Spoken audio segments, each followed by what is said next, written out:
Hello, DANIELYUCK here. Thank you for tuning in today. I appreciate you. In today's video, I want to share with you how I go about tattooing jewelry. This is going to be a basic tutorial. I am going to be releasing more advanced tutorials. I figured we'd start here though.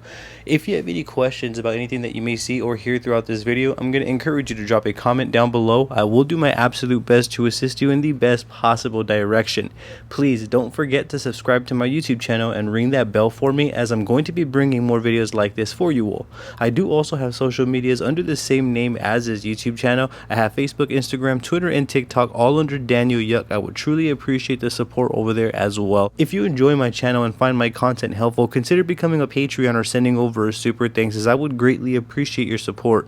With that being said, let's go ahead and dive straight on into this. This is one of many ways that we can go about tattooing jewelry. I'm going to try to simplify this video and make it as easy as I can for you to understand. It's always great to have reference material, something to look at to guide us through the tattoo, so that way we know where we're placing the darker and lighter points. However, for this demonstration right here, I'm simply going to be working off of my imagination, kind of using a simple logic and thought process. As we advance, I will touch base on that thought process and approach, but for now, let's stick to the basic side. Allow me to break down this design right here. You can see that it is made up of triangles and squares, and I'm going to be using triangles and squares to make a jewelry type of effect here. You're going to notice that on this first triangle, I marked my darker points and I faded to my lighter points. And then you're going to notice throughout this process that I really never have dark areas touching each other. So you're going to notice on the bottom part of that triangle, the darker side is on the right, and then you're going to notice the triangle that I'm now putting on there is going to be darker to the top right corner. That may sound a bit confusing, and for that I apologize, but the idea and concept is actually very simple and straightforward. So I picked one of the triangles to start with. I identified my darker and lighter areas and I applied those. After I did that, I picked a neighboring triangle, and you can see I picked my darker and lighter areas. I like to apply the shading in a manner that's going to benefit the neighboring shapes around the shape that I'm working on. So the middle triangle has saturation more at the bottom left, the right triangle has saturation on the right, and you can see this left triangle that I'm working on has saturation on the left.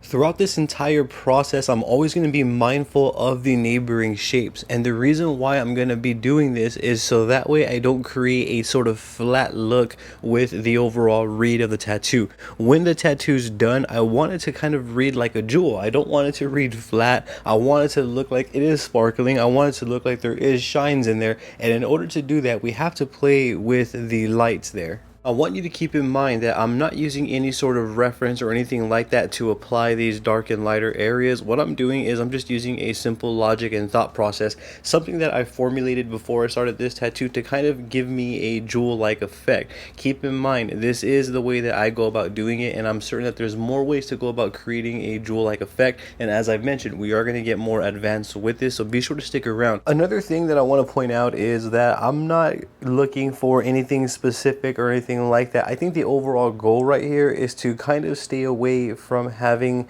dark points really touch each other with these jewels. I want each individual shape to be distinct, and in order to do that, I need to place the darker and lighter points in the correct places. So you can see I'm working that here, and I'm just simply again placing down my darker and lighter points, and I encourage you to really take your time with this and kind of, if you can, use a finer needle. It's really going to depend on the size of the tattoo that you are doing as well. That's going to determine the size needle that you'll be using, but overall I encourage you to really take your time when you're applying this sort of shading, so that way you can prevent any trauma to the skin and or making any mistakes along the way. You can see right here on this part that I'm creating the barrier for this triangle right here, and what I'm doing is I'm laying down the shading right here. Now the triangle over to the left of this one right here is also dark, so what I'm doing is on this triangle I'm going to go a little bit more darker, so that way I can provide a little bit of variation there. Let's move on to a different shape. So you can see I'm working on the square right here, and what I'm doing is I'm creating the barriers, marking the darkest points that I don't want to go past, and what I'm going to do is for this specific square I'm going to use whip shading going in this direction right here,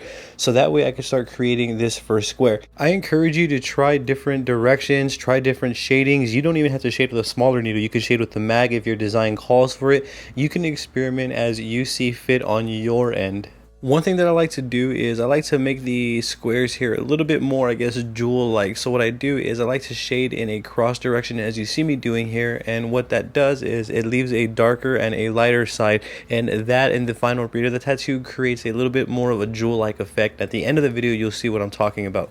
One thing that I want to point out that's kind of obvious, but I do feel that it's important for us to have some patience when we are tattooing. It doesn't matter if we're doing jewelry style tattoos, fine lines, traditional. You get the idea. Whenever we're tattooing in general, we always want to be patient. You're going to notice that as I tattoo here, every single line that I'm applying is going to be consistent with the line that I just previously applied.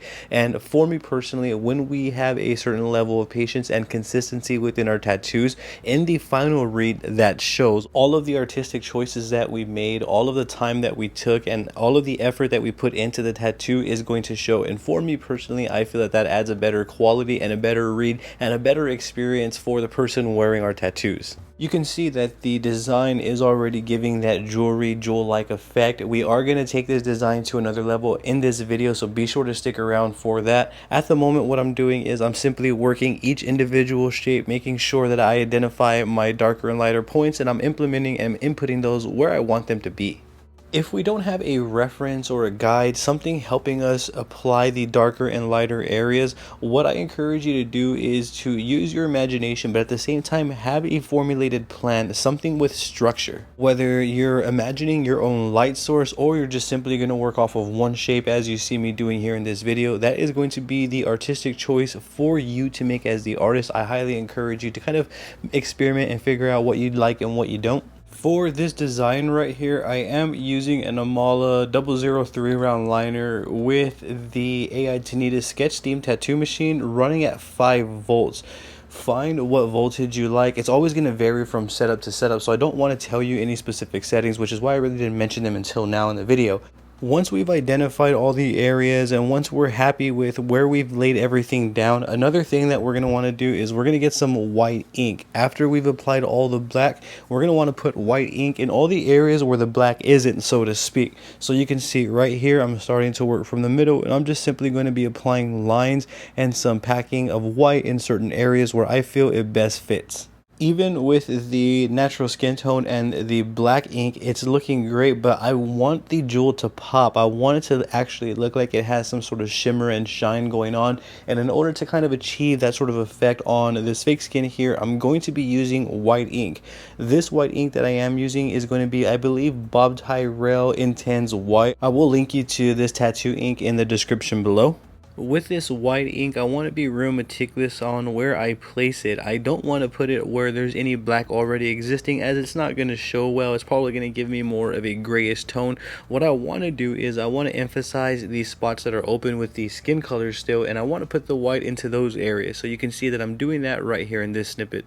Once I figured out where I want the lighter points to be, I could begin filling in some of the areas that I want filled in completely white. So you can see I've created the barrier right here where I don't want to go past with the white, and I'm just going to fill in all the area inside of those lines there. I feel by adding the white, it gives the design more of that shine effect that we would expect from a jewel type of tattoo, and it also makes it pop. So the idea behind creating a jewelry type of look when it comes to tattooing is messing around with the lighter and darker points, and also making sure that we have the right design with the adequate shaping going on to even give that sort of jewel-like impression. Please keep in mind that this is a method to do basic jewelry type of tattoos. We are going to get more advanced, so be sure to stick around and hit that subscribe button for that. I think that'll be it for this one. I can go ahead and conclude the video here. However, if you have any questions, please, I encourage you to drop a comment down below. I will do my absolute best to assist you in the best possible direction.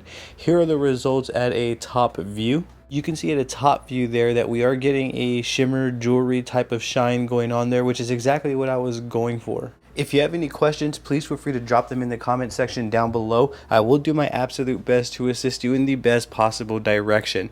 Don't forget to subscribe to my YouTube channel and ring that bell for me, as I will be bringing more videos like this for you all. I do also have social medias under the same name as this YouTube channel. I have Facebook, Instagram, Twitter, and TikTok. I would truly appreciate the support over there, all under DANIELYUCK. If you enjoy my channel and find my content helpful, consider becoming a Patreon or sending over a super thanks, as I would greatly appreciate your support. With that being said, thank you for your time. I appreciate you tuning in. You have a great day.